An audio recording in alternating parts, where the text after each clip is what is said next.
নমস্কাৰ টাইমলৈ স্বাগতম আৰু লৈ আহিছো এটা গুৰুত্বপূৰ্ণ খবৰ এবাৰ উজনিত মিয়াৰ বিৰুদ্ধে খৰব হৈছে একাংশ দল সংগঠন এতিয়াই উজনিৰ পৰা সকলো মিয়া আতৰি যাওক অন্যথা ইয়াৰ ব্যৱস্থা লোৱা হ'ব পুনপটীয়াকৈ সকলো মিয়াক হুংকাৰ প্ৰদান কৰিছে আৰু উজনিৰ প্ৰান্তে প্ৰান্তে হ'ব মিয়া বিৰোধী অভিযান সকলো প্ৰান্তত চলোৱা হ'ব মিয়া বিৰোধী অভিযান আৰু উজনিৰ পৰা এটা মিয়া খেদুৱা হ'ব উজনিৰ পৰা আৰু এই সন্দৰ্ভত লৈ আহিছো সবিশেষ জনাই আছো টাইমেট বিগ ব্ৰেকিং উজনিত থকা সকলো মিয়া আতৰি যাওক পুনপটীয়াকৈ হুংকাৰ প্ৰদান কৰিছে সকলো মিয়া এতিয়াই আতৰি যাওক উজনিৰ পৰা মিয়াই উজনি অসম এৰিবই লাগিব পুনপটীয়াকৈ কৰিছে উজনিত থকা সকলো মিয়া এতিয়াই আতৰি যাওক আৰু এইবাৰ মিয়াক কোনেও বচাব নোৱাৰে কোনো শক্তিয়ে মিয়াক বচাব নোৱাৰে উজনিৰ পৰা মিয়া আতৰি যাবই লাগিব বুলি উল্লেখ কৰিছে মিয়াৰ কাৰণে অসমৰ জনগাঁথনিৰ পৰিৱৰ্তন হৈছে অসমীয়া খিলঞ্জীয়াৰ জনগাঁথনি পৰিৱৰ্তন হৈছে প্ৰথমে ভাড়া ঘৰত থাকে তেওঁলোক তাৰ পিছত চৰকাৰী মাটি দখল কৰে এয়া তেওঁলোকৰ পৰিকল্পনা মিয়াৰ কাৰণে নামনিৰ একাংশ খিলঞ্জীয়াই মাটি বাৰী সকলো হেৰুৱালে কিন্তু উজনিত এয়া হ'বলৈ দিয়া নহ'ব উজনিৰ শিৱসাগৰ গোলাঘাটতো সকলোৱে বেদখল কৰিছে আৰু তাত বৰ্তমান একাংশ লোকে ভূমি দখল কৰিছে শিৱসাগৰৰ চিন্তামণি গড়তো এবাৰ মিয়া সোমাইছে বুলি উল্লেখ কৰিছে আৰু শনিবাৰৰ পৰা শিৱসাগৰত হ'ব তীব্ৰ আন্দোলন মিয়া বিৰোধী অভিযান হ'ব বুলি উল্লেখ কৰিছে উজনিৰ প্ৰান্তে প্ৰান্তে চলোৱা হ'ব মিয়া বিৰোধী অভিযান প্ৰতিটো ডেম্পত গৈ চলোৱা হ'ব মিয়া বিৰোধী অভিযান প্ৰান্তে প্ৰান্তে চলোৱা হ'ব সংবাদমেল পাতি শিৱসাগৰৰ সকলো দল সংগঠনে এই হুংকাৰ প্ৰদান কৰিছে পুনপটীয়াকৈ হুংকাৰ প্ৰদান কৰিছে উজনিত থকা সকলো মিয়া আতৰি যোৱাৰ বাবে আহ্বান জনাইছে যদিহে তেওঁলোক শীঘ্ৰেই আতৰি নাযায় তেন্তে ইয়াৰ ব্যৱস্থা ল'ব উজনিৰ দল সংগঠনে শিৱসাগৰৰ সংবাদমেল পাতি পুনপটীয়াকৈ হুংকাৰ প্ৰদান কৰিছে কিন্তু এইবাৰ উজনিৰ পৰা মিয়া খেদা কাৰ্যত কোনেও বাধা দিব নোৱাৰে বা কোনো শক্তিয়ে মিয়াক বচাব নোৱাৰে বুলি পুনপটীয়াকৈ উল্লেখ কৰিছে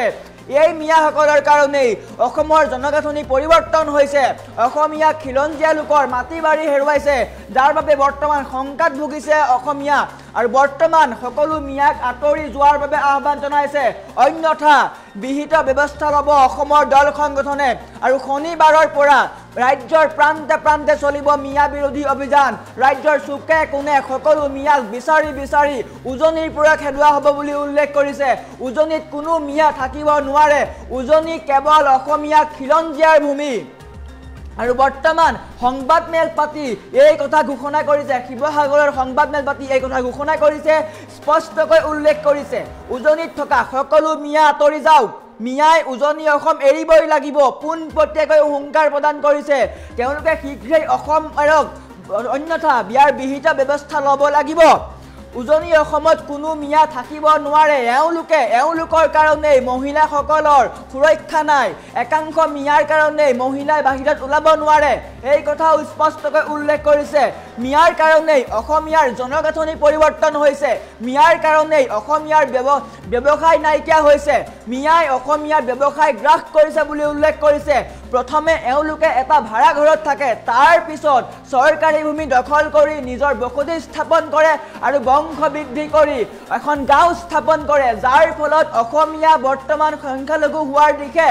ধুবুৰী গোৱালপাৰা বৰ্তমান অসমীয়া সংখ্যালঘু আৰু এইসকল লোকৰ কাৰণে অসমীয়া জাতি অসমীয়া স্বাভিমান সকলো বিপদত বুলি উল্লেখ কৰিছে গতিকে অসম এৰিব লাগিব সকলো মিয়াই পুনপটীয়াকৈ হুংকাৰ প্ৰদান কৰিছে আৰু এই যি উচ্ছেদ হৈ আছে তাকো সমৰ্থন জনাইছে উজনি অসমৰ সকলো দল সংগঠনে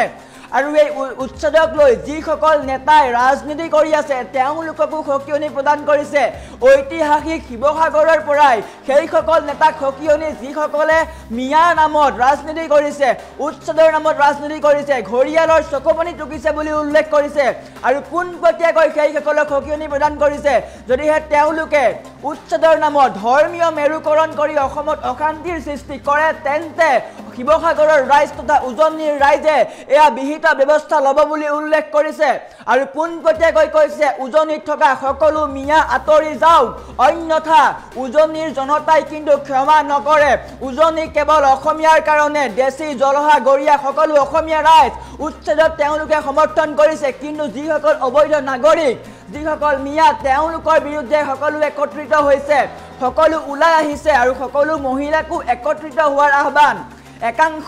মিয়াৰ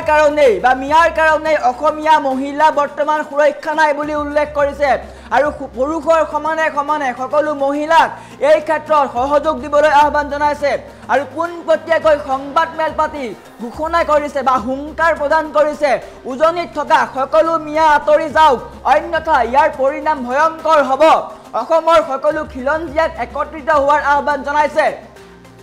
ৰাজ্যত যি উচ্ছেদ চলি আছে সেয়াও সমৰ্থন জনাইছে আৰু তাতকৈ ডাঙৰ কথাটো হ'ল শনিবাৰৰ পৰা উজনিত চলিব মিয়া বিৰোধী অভিযান উজনিৰ প্ৰান্তে গৈ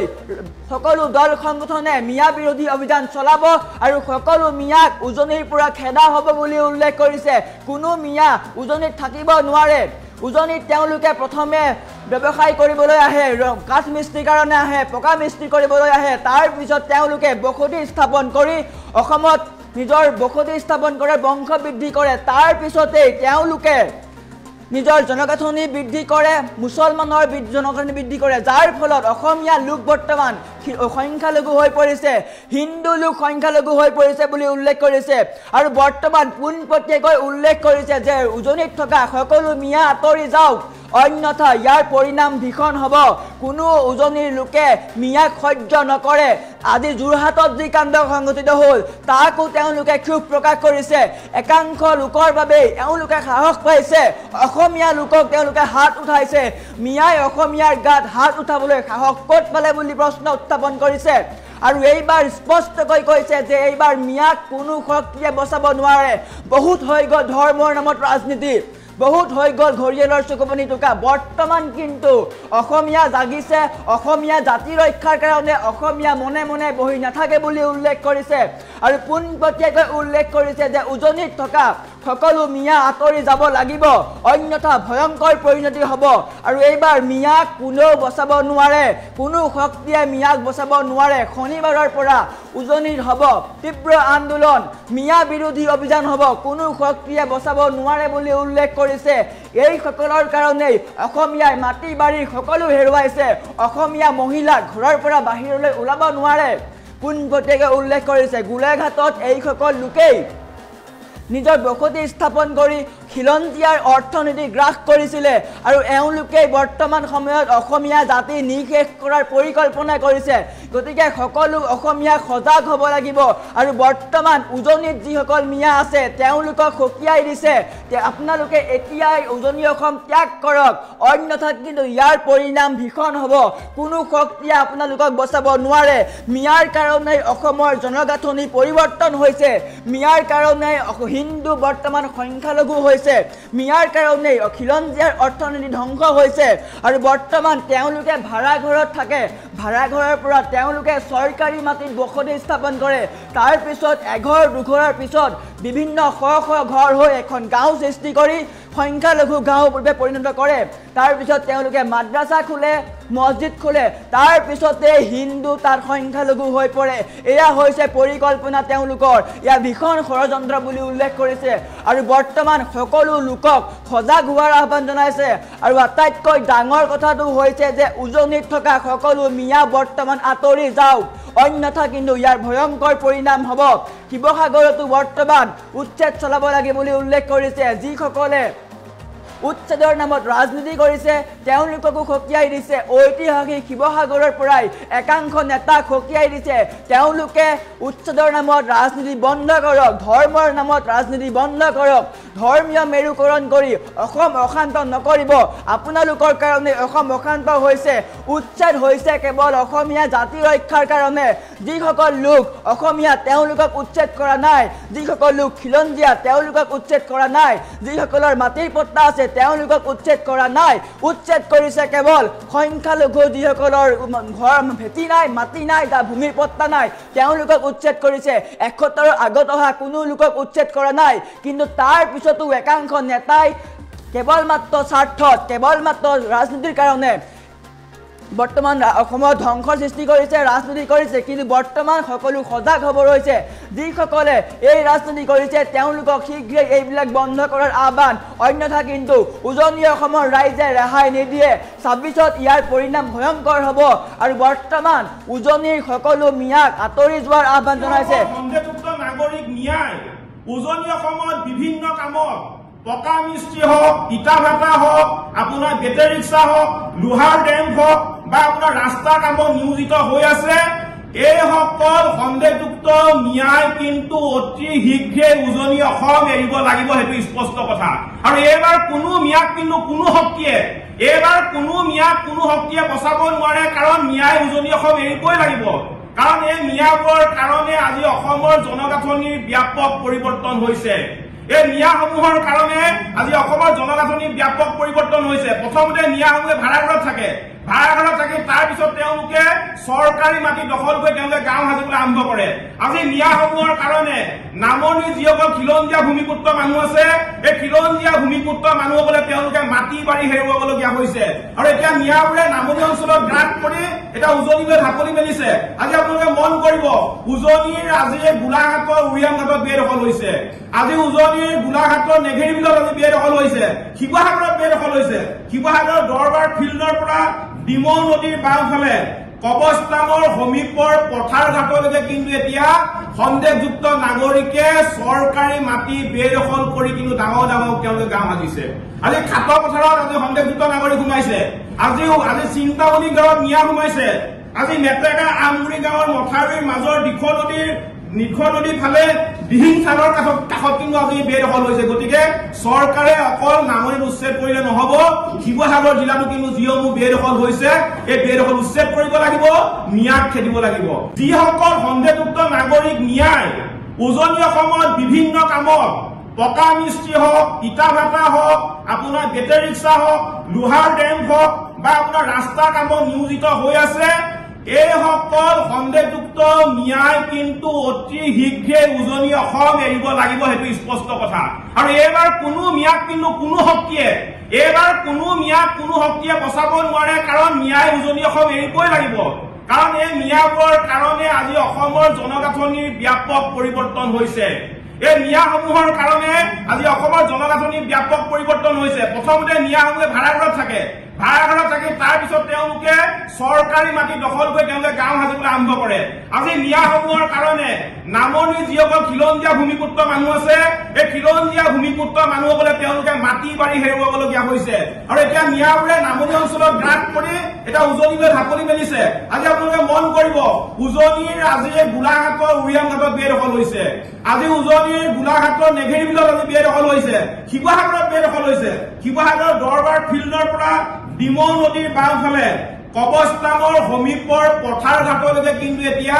সন্দেহযুক্ত নাগৰিকে চৰকাৰী মাটি বেদখল কৰি কিন্তু ডাঙৰ তেওঁলোকে গাঁও সাজিছে। আজি খাট পথাৰত আজি সন্দেহযুক্ত নাগৰিক সোমাইছে, আজি চিন্তামণি গাঁৱত নিয়া সোমাইছে, আজি মেটেকা আমগুৰি গাঁৱৰ মথাউৰিৰ মাজৰ নিশ নদীৰ ফালে দিহিং খালৰ কাষত কিন্তু আজি বেদখল হৈছে। গতিকে চৰকাৰে অকল নামনিত উচ্ছেদ কৰিলে নহব, শিৱসাগৰ জিলাতো কিন্তু যিসমূহ বেদখল হৈছে এই বেদখল উচ্ছেদ কৰিব লাগিব, ন্যায় খেদিব লাগিব। যিসকল সন্দেহযুক্ত নাগৰিক ন্যায় উজনি অসমত বিভিন্ন কামত পকা মিস্ত্ৰী হওক, ইটা ভাটা হওক, আপোনাৰ বেটেৰী ৰিক্সা হওক, লোহাৰ ডেম হওক বা আপোনাৰ ৰাস্তা কামত নিয়োজিত হৈ আছে, এইসকল সন্দেহযুক্ত ন্যায় কিন্তু অতি শীঘ্ৰে উজনি অসম এৰিব লাগিব, সেইটো স্পষ্ট কথা। আৰু এইবাৰ কোনো ম্যাদ কিন্তু কোনো শক্তিয়ে বচাব নোৱাৰে, কাৰণ ন্যায় উজনি অসম এৰিবই লাগিব। কাৰণ এই ন্যায়ৰ কাৰণে আজি অসমৰ জনগাঁথনিৰ ব্যাপক পৰিৱৰ্তন হৈছে। এই ন্যায়সমূহৰ কাৰণে আজি অসমৰ জনগাঁথনিৰ ব্যাপক পৰিৱৰ্তন হৈছে। প্ৰথমতে ন্যায়সমূহে ভাড়াঘৰত থাকে, তাৰ পিছত তেওঁলোকে চৰকাৰী মাটি দখল কৰি তেওঁলোকে গাঁও সাজিবলৈ আৰম্ভ কৰে। আজি ন্যায়সমূহৰ কাৰণে নামনিৰ যিসকল খিলঞ্জীয়া ভূমিপুত্ৰ মানুহ আছে, এই খিলঞ্জীয়া ভূমিপুত্ৰ মানুহসকলে তেওঁলোকে মাটি বাৰী হেৰুৱাবলগীয়া হৈছে। আৰু এতিয়া ন্যায়বোৰে নামনি অঞ্চলত গ্ৰাস কৰি এতিয়া উজনিলৈ ঢাপলি মেলিছে। আজি আপোনালোকে মন কৰিব, উজনিৰ আজি গোলাঘাটৰ উৰিয়ামঘাটত বেদখল হৈছে, আজি উজনিৰ গোলাঘাটৰ নেঘেৰি বিলত আজি বেদখল হৈছে, শিৱসাগৰত বেদখল হৈছে, শিৱসাগৰৰ দৰবাৰ ফিল্ডৰ পৰা ডিমৌ নদীৰ বাওঁফালে কবৰস্থানৰ সমীপৰ পথাৰ ঘাটলৈকে কিন্তু এতিয়া সন্দেহযুক্ত নাগৰিকে চৰকাৰী মাটি বেদখল কৰি কিন্তু ডাঙৰ তেওঁলোকে গাঁও সাজিছে। আজি খাট পথাৰত আজি সন্দেহযুক্ত নাগৰিক সোমাইছে, আজি চিন্তামণি গাঁৱত নিয়া সোমাইছে, আজি মেটেকা আমগুৰি গাঁৱৰ মথাউৰিৰ মাজৰ নিশ নদীৰ ফালে দিহিং থানৰ কাষত কিন্তু আজি বেদখল হৈছে গতিকে চৰকাৰে অকল নামনি উচ্ছেদ কৰিলে নহব শিৱসাগৰ জিলাতো কিন্তু যিসমূহ বেদখল হৈছে এই বেদখল উচ্ছেদ কৰিব লাগিব ন্যায় খেদিব লাগিব যিসকল সন্দেহযুক্ত নাগৰিক ন্যায় উজনি অসমত বিভিন্ন কামত পকা মিস্ত্ৰী হওক ইটা ভাটা হওক আপোনাৰ বেটেৰী ৰিক্সা হওক লোহাৰ ডেম হওক বা আপোনাৰ ৰাস্তাৰ কামত নিয়োজিত হৈ আছে এই সকল সন্দেহযুক্ত ন্যায় কিন্তু অতি শীঘ্ৰে উজনি অসম